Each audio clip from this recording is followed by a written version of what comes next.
Naglalakad mag-isa ang isang batang babae, si Otto ay, sa kalye habang kinakausap ang sarili. Tahimik ang paligid pero may kakaibang presensya. Biglang may lumapit ang isang beetle na niligtas niya at nagsalita ito. Tinulungan siyang makuha ang isang Wonder Egg mula sa capsule machine. Libre raw ang unang beses. Nang tanungin ni Ai kung ano ang laman, sagot ng insekto, ang bagay na gusto niya. Hindi man inamin ni Ai agad, alam ng insekto na gusto niyang magkaroon ng kaibigan. Nagdilim ang paligid at nagising na lang siya sa bahay na gulong-gulo. Kung totoo ba ang nangyari, o kung panaginip lang ba ito? Inisip niya kung dapat bang itago, basagin, o ilagay sa ref ang itlog. Kinabukasan, dumalaw ang guro nila sa bahay. Hindi na pumapasok si Ai sa school, kaya dinalhan siya ng learning modules. Nagpasalamat ang nanay niya, pero si Ai nanatiling tahimik. Matapos noon, lumabas siya ng bahay at parang bigla na lang siyang napunta sa loob ng eskwelahan. Kinukurot niya ang sarili niya, tila ba hindi siya sigurado kung totoo ang mga nangyayari at nasa school siya ulit. Sa hallway, may nakita siyang dalawang estudyanteng tumatawa habang nagsusulat ng mga bastos at dark na graffiti sa pader. Doon niya nakita ang salitang die. Natakot siya habang pinagmamasdan ito at pumunta siya sa banyo at nagtago. Biglang nagsalita ang tissue paper at sinabing break the egg. Nag-alinlangan si Ai, pero sa paulit-ulit na sigaw ng boses, napilitan siyang basagin ang itlog. Lumaki ang itlog at lumabas mula rito ang isang batang babae, si Seijo Kurumi. Hinayaan muna ni Ai na linisin ni Kurumi ang sarili niya at paglabas niya, may babaeng may hawak na axe ang nagpakita. Binato niya ang axe papunta kay Kurumi at natamaan ito. Kasama ng babae ang mga nilalang na may kakaibang maskara. Tinawag ni Kurumi ang mga ito na Sino Evils. Tumakbo sila at natamaan si Ai sa sikmura. Nakatakas sila nang pumasok sila sa isang locker, at napunta sa gymnasium ng school. Nag-explain si Kurumi sa mga nangyayari. Sinabi niyang siya lang ang tina-target ng mga halimaw, kaya ligtas si Ai hanggat hindi siya nakikialam. Dagdag ni Kurumi na kahit mukhang panaginip para kay Ai, totoo ito para sa kanya. Ang mga sugat ni Ai ay naghihilom habang ang sa kanya ay hindi. Napagkasunduan nilang tatakbuhan nila ang mga nilalang hanggang magring ang bell ng school. Hindi matanggap ni Ai ang sitwasyon at tinanong kung bakit sa napunta siya sa ganito sitwasyon. Sinabi ni Kurumi ay dahil yun sa binili niyang egg. Ngunit sabi ni Ai na hindi niya ito binili at libre itong binigay sa kanya. Nagbiro si Kurumi tungkol sa free egg na nakuha ni Ai, na tila may napakamahal na kapalit. Sinabi niyang siya lang ang tina-target ng mga halimaw, kaya ligtas si Ai hanggat hindi siya nakikialam. Dumating ang mga Sino Evils at inaya ni Kurumi na tumakbo si Ai, ngunit ayaw ni Ai. Humingi ng pasensya si Ai ngunit sabi ni Kurumi, wala daw siya kasalanan. Kasalanan ito ng mga Sino Evils. Tumakbo si Kurumi at hinabol siya, habang hindi nila pinansin si Ai. Nakita ni Ai ang ballpen ni Kurumi at naalala niya ang mga masasakit na bagay. Naalala ni Ai si Koito, ang kaibigan niyang nag-self-deletion, ito rin ang unang taong lumapit sa kanya sa school. Bago pa man niya gustuhin, si Koito na mismo ang nagpakita ng kabaitan, ng care sa kanya. Siya ang unang nagsabi na maganda si Ai, at tinanggap ang pagkakaiba ng kulay ng kanyang mga mata. Isang araw, umuulan at naiwan ni Ai ang gamit niya sa school dahil sa mga bullies. Pinuntahan siya ni Koito para isauli ito. Tinawag niya si Ai na mysterious at pretty. Mula noon, naging magkaibigan sila. Pero sa kasalukuyan, dala pa rin ni Ai ang guilt, pakiramdam niya siya ang dahilan kung bakit nasaktan si Koito. Ngayon, isang statue ni Koito ang nakatayo, at hindi alam kung ano ang purpose nito. Hinabol si Kurumi ng mga Sino Evils. Habang si Ai, nahanap na ang courage para tulungan si Kurumi. Kinuha niya ang ballpen at tumalon, at nag-transform ang ballpen bilang isang weapon. Natalo niya ang babae na humahabol kay Kurumi at ipinakilala niya ng buong tapang ang sarili, Seijo Kurumi. At nawala ito. Nagsalita ang isang lalaki sa speakers. Sinabi niya na siya lang ang maliligtas at hindi si Kurumi. Napansin niyang mainit ang statue ni Koito. Inisip niya kung dahil ba ito sa pagprotekta niya kay Kurumi. Naitanong niya sa lalaki, kung magliligtas siya ng mas maraming tao, babalik kaya si Koito. Mukha mang normal ang lahat, ngunit nag-manifest sa real world ang mga sugat na nakuha niya sa ibang dimensyon. Naospital si Ai. Ilang panahon ang lumipas, Kausap niya ulit ang insekto na nagbibigay sa kanya ng itlog. Inabot niya ang wallet niya at tinanong kung ilang beses siyang kailangang magligtas para maibalik si Koito. Pero hindi raw iyon masasabi. At hindi raw lahat ng kalaban ay kasing simple ng mga Sino Evils. Naisip tuloy ni Ai, baka si Kurumi, katulad ni Koito. Pero walang sagot ang lalaki. Sa huli, dinala si Ai sa isang bagong lugar. Dito niya nakilala sina Aka at Ura-Aka, mga misteryosong nilalang na tila nag-oorganisa ng lahat ng ito. Napansin din ni Ai na may isa pang batang babae sa pila. Hindi lang pala siya ang lumalaban sa mundong ito. Habang pinagmamasdan niya ito, isang bagay ang agad niyang napansin, maganda raw ang katawan ng babae. Pero higit pa roon, ramdam ni Ai na may mas malaking mundo sa likod ng lahat ng ito. Kasabay ng pagbukas ng pinto tungo sa mas maraming tanong, at mas matitinding laban na naghihintay. Isang maliwanag at payapang araw. Magkausap sina Ai at ang babae. Maraming kinuhang egg ang babae at pinuri ni Ai ang outfit nito, sabay tinanong kung saan siya namimili ng damit. Sa gitna ng casual na usapan, tinanong ni Ai kung mahirap magprotekta ng maraming egg. Pabalik na tanong ng babae kay Ai, para kanino daw lumalaban ito? Sagot ni Ai, para kay Koito daw ito. Isang simpleng sagot, pero hindi doon nagtapos. Tinanong ulit ng bata, sigurado ba siyang hindi para sa sarili niya? Napaiwas si Ai, pero hindi niya naitago ang gulat. Baka nga raw totoo, baka kaya niya ginagawa ito ay para baguhin ang sarili niyang hindi niya gusto. Nang tanungin niya kung pareho rin ba sila ng dahilan, hindi ito inamin ng babae. Iba raw siya, mahal niya ang sarili niya. Pero inamin niyang may dala siyang pagsisisi. Ginagawa raw niya ito para sa kapatid niyang namatay. Hindi raw niya nailigtas ito. Pag-uwi ni Ai, napansin ng nanay niya ang mga gallows sa katawan. Andoon ang teacher niya. Tinatanong kung anong nangyari, pero hindi makasagot si Ai. Tahimik lang siya. Sa sobrang pananahimik, naitanong ng teacher niya kung galit ba siya sa nanay niya. Pero banayad ang sagot ni Ai, hindi naman daw niya kinamumuhian ang nanay niya. Sa gabi, nakatingin si Ai sa phone niya. Nagpalitan sila ni Nero ng contact info. Inabot nito ang phone number niya, pero sabay sabi na hindi na raw sila kailangang magkita ulit. Gusto niyang paghatian nila ang schedule sa pagbili ng egg, odd days kay Nero, even days kay Ai. Mabilis, diretso, walang emosyon. Naiwan si Ai na nagtataka, bakit sobrang cold niyang tao. Sa pagbalik ni Ai sa Egg World, pamilyar pa rin ang atmosphere, para bang panaginip, pero puno ng panganib. Sa loob ng isang kwarto naglalaro lang siya habang hindi pa niya binabasag ang itlog. Sa kakalaro ni Ai nahulog ang itlog at lumabas ang isang batang babae. Agad silang tumakbo dahil hinahabol na sila agad ng Sino Evils. Natamaan si Ai sa braso at nagpanik ang babae. Tumakbo siya palayo kay Ai. Nahabol siya ni Ai at tumakbo ulit papunta sa isang pinto, diretso sa rooftop. Nagpakilala ang babae, siya si Suzuhara Minami. Nag-aalala si Minami, ngunit sabi ni Ai, poprotektahan niya ito para maisalba niya ang kanyang kaibigan, si Koito. Sa kanilang pag-uusap, nalaman ni Ai na gymnast si Minami. Kaya raw siya naka-leotard. Pero sa kabila ng confident niyang kilos, may mabigat siyang pinagdadaanan. Kwento ni Minami, strike to raw ang coach niya, lagi siyang pinapagalitan tungkol sa katawan niya. Ayaw nito ng kahit anong imperfection. Aminado si Minami na shot-in din siya, pero kay Ai, nakakabilib pa rin ang effort ng niya. Kahit puyat at ayaw pumasok, pumilit pa rin siya. Sapat na raw yun. Biglang nagsalita ulit ang isang boses, at sinabing kailangan nilang mapatay ang Wonder Killer. Ito raw ang tunay na embodiment ng trauma ng Egg Girl. Para kay Minami, ang Wonder Killer ay ang coach niyang abusive. Isang matandang babae na tinatawag ang pagmamalupit bilang tough love. Dahil takot si Minami sa coach niya, nagbow lang siya sa presence nito, na tila manipulated siya. Habang humaharap sila sa halimaw, narinig ni Ai ang pagsisi ni Minami sa sarili, na wala siyang spirit, mahina siya, hindi maganda ang katawan niya, kaya raw siya sinasaktan. Nag-transform ang coach ni Minami at sumama siya rito, at nang umatake si Ai sa coach, hinampes lang ito ng parang wala lang. Nawalan siya ng malay. Nagkaroon ng flashback si Ai.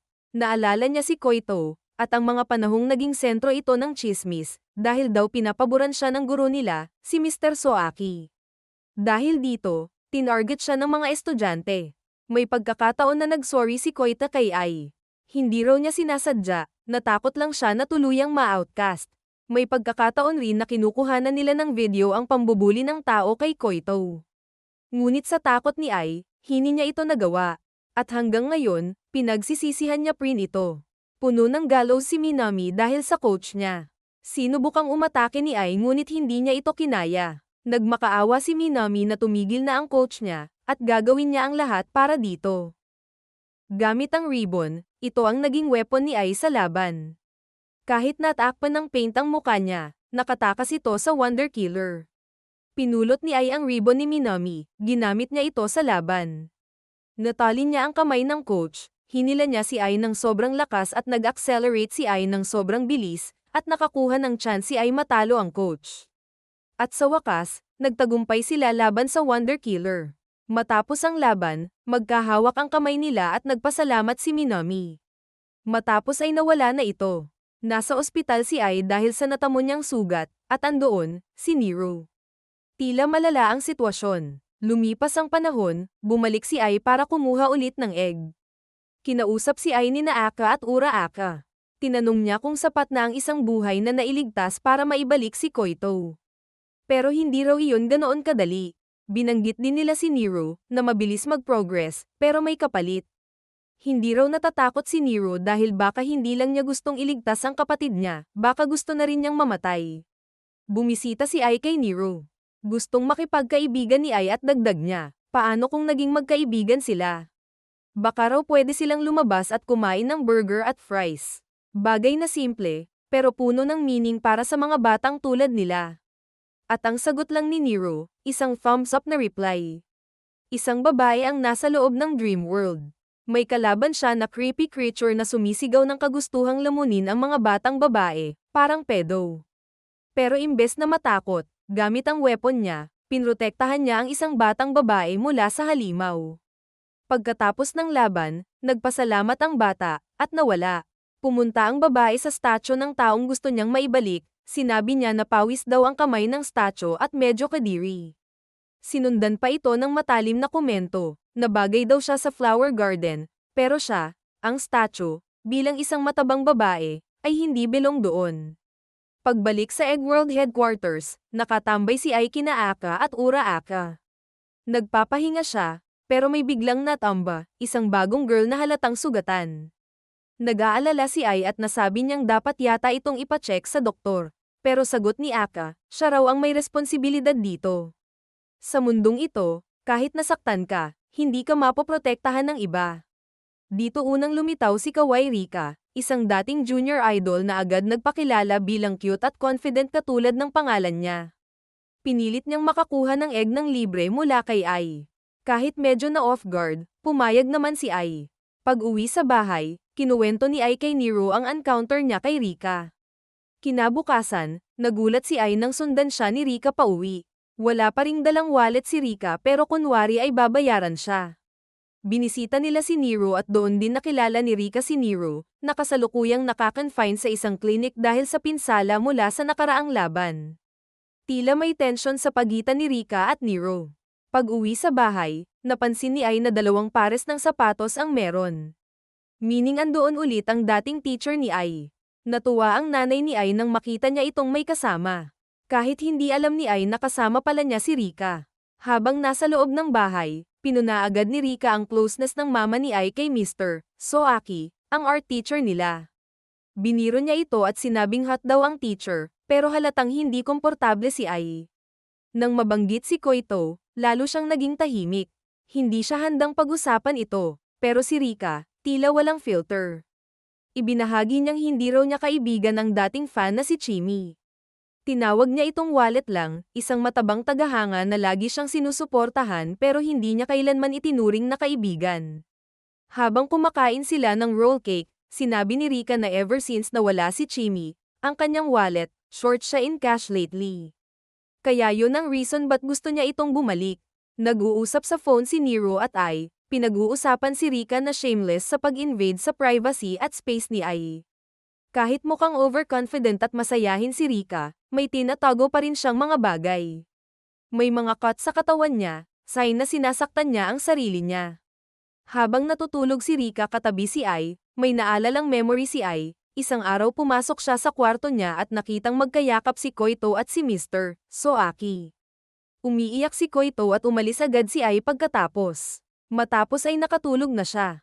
Ngunit pagkagising, dahil magkalapit silang nakatulog, nagsingkang panaginip nila at parehas silang napunta sa Egg World.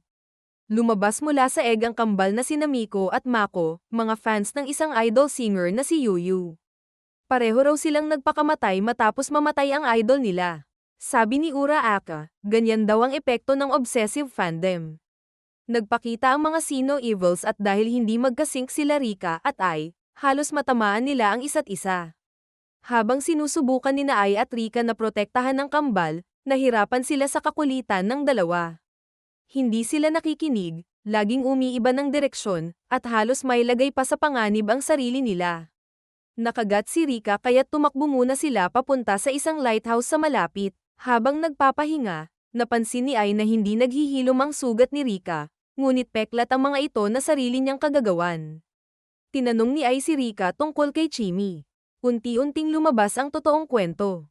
Si Chimi pala ay isang super loyal fan ni Rika. Kahit nawala na siya sa spotlight, tuloy pa rin si Chimi sa pag-attend ng handshake events, pagbibigay ng pera, at suporta. Pero nang makita ni Rika si Chimi na nagnanakaw sa convenience store, tinulak niya ito palayo. Sinabi niya ang mga masasakit na salita tungkol sa weight ni Chimi at hindi sila kailanman magiging magkaibigan. Matapos nun, nalaman niyang patay na si Chimi, sobrang payat, parang butot balat. Sa libing ni Chimi, sinabi ni Rika na hindi raw iyon ang tunay na Chimi na kilala niya.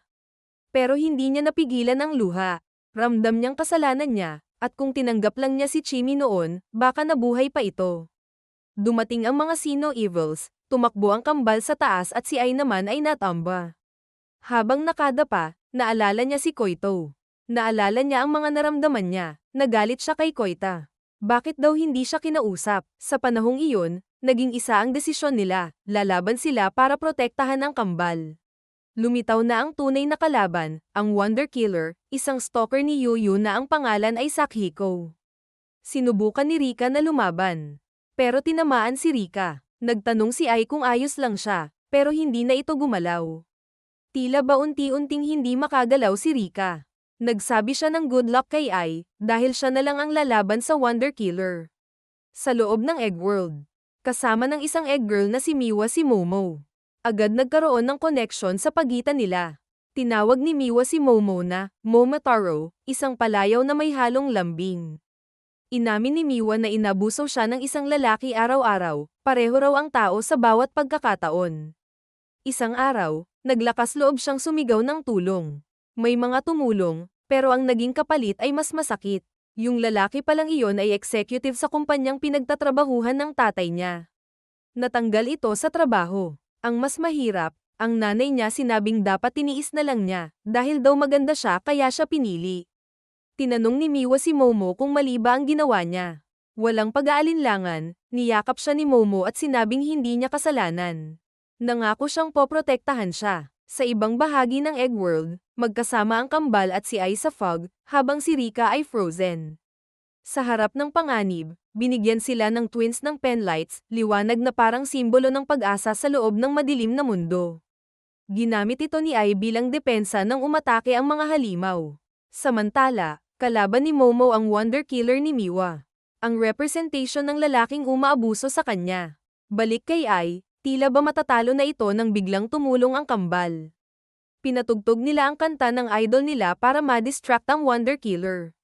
Ang Wonder Killer naman ay sumayaw at doon nagkaroon ng chance tapusin ito ni Ai. Tila ba panalo na si Ai, pero buhay pa pala ang Wonder Killer. Buti na lang, na-unfrozen na si Rika. At as a duo, tatalunin nila ang Wonder Killer. Parehas sa sitwasyon ni Momo, unti-unting naghubad si Miwa para ma-distract ang Wonder Killer, ngunit ginamit itong pagkakataon ni Momo para tapusin ito. Dahil sa pagtutulungan nila, natalo nila ito.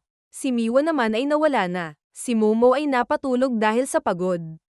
Tuloy ang laban ni Ai at Rika sa Wonder Killer, at ngayon, alam na nila paano mag-teamwork hanggang sa matalo nila ito. Sumunod naman ang mga kambal. Matapos ng laban, nakita ni Ai si Rika nakayakap sa statue ni Chimi. Pagbalik sa totoong mundo, bumisita sina Ai sa clinic kung saan nagpapagaling si Nero. Na-realize ni Nero na malakas ang epekto ng pakikipaglaban sa mga katawan nila na kahit si Ai, nagkakaroon na ng abs. Habang nasa kotse, napunta sa usapan si Rika. Sabi ni Ai, baka sinasabi lang ni Rika na habol niya ay ang wallet niya, pero baka hindi yun ang totoo. Sinabi ni Ai may pagka-contrarian ito. Tila iba ang nararamdaman niya sa sinasabi niya. Nagkatinginan sila ni Nero, at tila pareho silang dahan-daang tinatanggap si Rika bilang kaibigan. Nang banggitin ni Ai na bibili siya ng bagong egg, sumama si Nero at dinala siya sa isang high-rise building. Doon ipinakilala niya si Tanabe Misaki, ang kanyang secretary. Laking gulat ni Ai nang malaman na si Nero pala ay president ng isang malaking tech company. Si Momo, kausap si Aka at Yura Aka. Ayon sa kanila, hindi lang siya ang egg girl, may iba pa, at isa raw doon ay parang sunflower ang dating. Lumipas ang panahon at isa na namang wonder killer ang natalo ni Momo. Isang wonder killer na napagkamalan siyang lalaki. Natalo niya ito kaagad. Doon na-reveal ang pangalan niya, Soaki Momo. Bagamat masculine ang style at itsura niya, babae talaga siya. Nasa statue siya ng taong gusto niyang iligtas. Doon naalala niya ito, at nang tila pagpilit niya sa kanya na hawakan siya. Naiyak na lang si Momo dahil dito. Samantala, muling nagkausap si Rika at Nero habang kumakain. Humingi siya ulit ng pera pero shutdown siya ni Nero.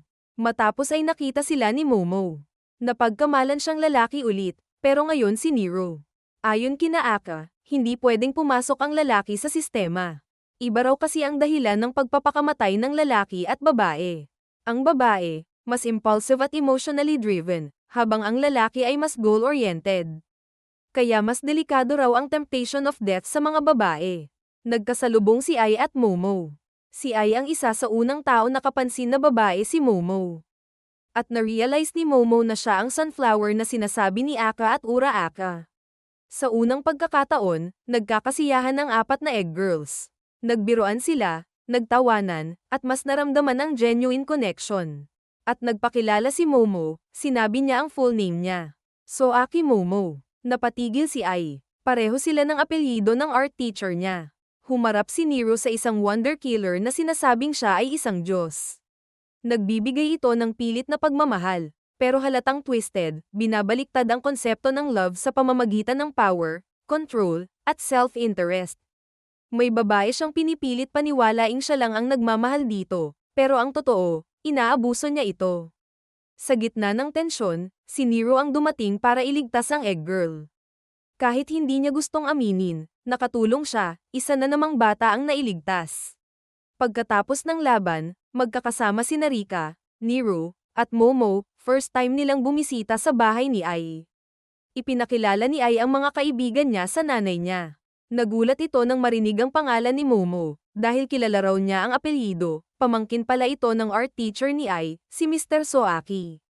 Habang kumakain sila ng cake, masaya ang atmosphere pero biglang naging tensyonado nang may speculation si Rika about kay Koito. Sinabi niya, paano kung may nangyaring hindi tama sa pagitan ni Koito at ni Mr. Soaki? Baka may relasyon sila, o may ginawang masama si Mr. Soaki. Dumpense si Momo. Mabait daw ang tito niya, mahilig pa sa rescued cats. Pero hindi rin nagpaawat si Rika. What if may mas dark na nangyari? Hindi pa rin talaga alam ni Ai bakit nag-self-deletion si Koita. Kahit close ang mama niya at si Mr. Soaki, sinabi niya na hindi niya kayang itanong sa nanay niya ang tungkol kay Mr. Soaki at Koito, dahil masyado itong nagtitiwala kay Mr. Soaki. Sobrang protektado siya, pero simula nang tumigil siyang magsalita tungkol sa mga sugat niya, tumigil na rin ang ina niya sa pagtatanong.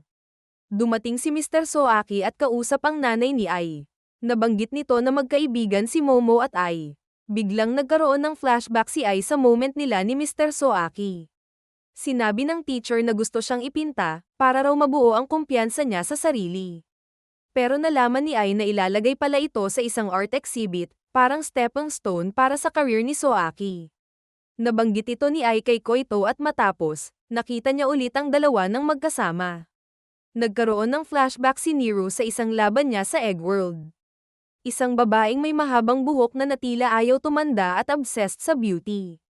Tila isang moment na tumatak kay Nero. Matapos ay pumunta sila sa isang bowling alley. Si Momo naman ang nag-open up sa kanila. Sinabi niyang tingin niya ay seryoso ang mga babaeng nililigtas niya na in love sa kanya. Sinabi niya na nag-self-deletion din ang babaeng gusto niyang iligtas, si Haruka.